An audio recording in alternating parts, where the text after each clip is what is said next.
Rude and impolite people are unfortunately encountered in our lifetime and again. They tend to be the loudest and most persistent among our peers, and they are not easily quieted. If we can somehow avoid them altogether, we should definitely do so in the name of our peace of mind. However, it is often easier said than done. Especially in the workplace and in our neighborhood, we find ourselves pinned down as if on a platter from which there is no escape from toxic fellow human beings. If we are attacked, even if only verbally, evolution has given us two different exit strategies along the genetic path: fight or flight. One half of humanity tends to switch to justification or explanation mode, while the other half buries its head in the sand and hopes that the storm will pass as quickly as possible. Both variants are not healthy for our emotional and psychological balance. Every insult and every affront sticks with us somewhere, and often for a long time. Words, as we know, can hurt us a lot. But since we can't all live in a cave as hermits far from civilization, we have to deal with foul-mouthed and toxic fellow human beings somehow. Fortunately, there are ways and means to curb unfriendly and mean people at least a little bit, and do it in a sovereign and elegant way. In today's video, we'll introduce you to the 5 most effective ones. If you like our videos, feel free to support us with a thumbs up, subscribe to Psychology in Mind, activate the little bell, and get ready for the videos we upload for you every day.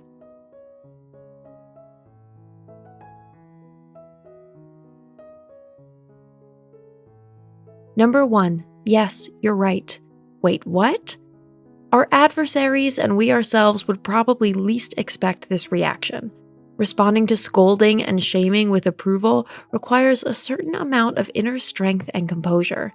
But it can also simply mean that one is fed up with the daily, or at least regular bickering that seems to have no end and therefore leads nowhere. This tactic takes the wind out of the sails of our attackers. They absolutely do not expect approval, and besides that, their attack comes to nothing and doesn't fall on the fertile ground of indignation and outcry as they had hoped.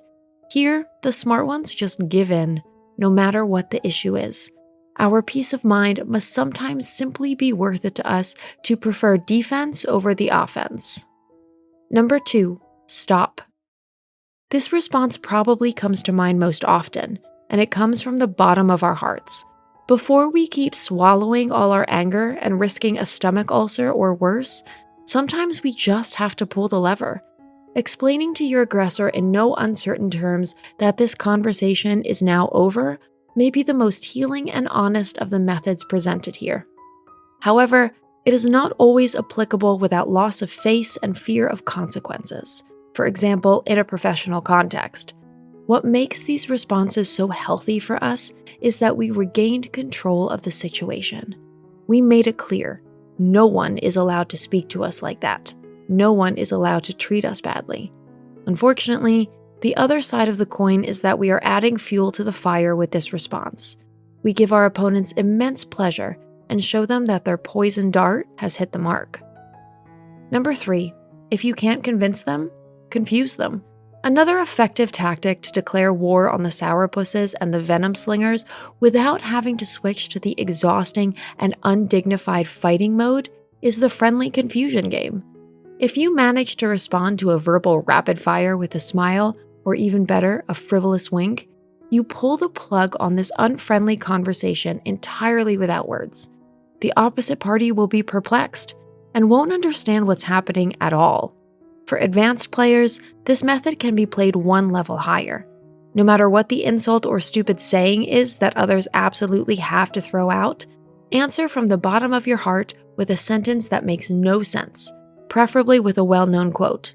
Example, the prissy coworker greets you with a taxing look and says, "Did you get dressed in the dark today?" Your response could be, "All I know is that I know nothing," or "Soul of man, vast land." The more profound and cryptic your answer sounds, the better. You kill 2 birds with 1 stone. On the other hand, she or he falls silent for a time being because the attack unfortunately did not lead to the desired success. On the other hand, They will spend the rest of the day racking their brains as to what you might have meant. By the way, hardly anyone will ask. You won't give yourself that embarrassment. And if they do, add another load of irritation and respond with, "Just think about it." This psycho tactic should keep them busy for at least a little while, and you'll have your peace of mind. Number 4, just say thank you. One of the most effective words to end any discussion is thank you. It's the verbal Teflon of all words and will politely but firmly make any conversation fizzle out. Best of all, there's nothing wrong with a thank you. In no law of the world is this little word considered an insult, an affront, or falls under bullying. It also signals maturity and makes it clear to our counterpart that we will not stoop to his level. Number 5, I'm interested in your opinion. If you really want to struggle with the psyche of a rude and aggressive personality, you can choose this tactic.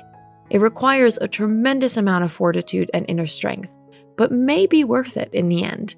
Studies of the Dunning-Kruger effect have shown that you can catch people stricken with this syndrome at eye level by getting their perspective on things. But the conversation has to be on an adult level and civilized. Sometimes the troublemakers are really just about being heard, like angry little children when they throw themselves on the floor and vent their dissatisfaction with the overall situation.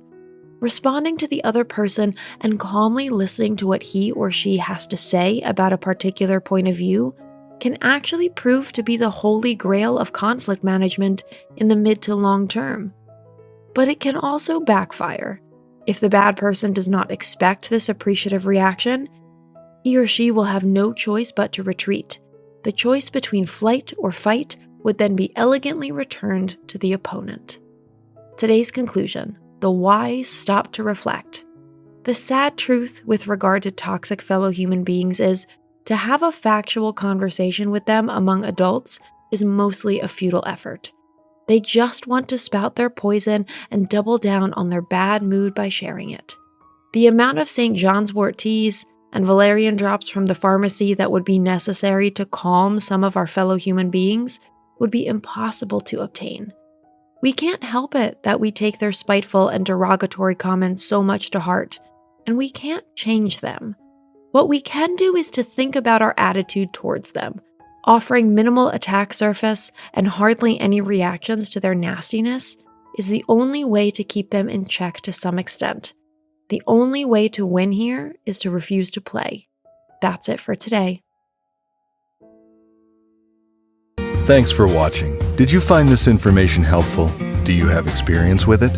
We would love to hear from you. Leave a comment below and let us know your thoughts. For more resources about mental health, self-improvement, and psychology, visit our website. You'll find the link in the video description where you can also connect with us on social media and sign up for our email list. Take care of yourself and have a beautiful day.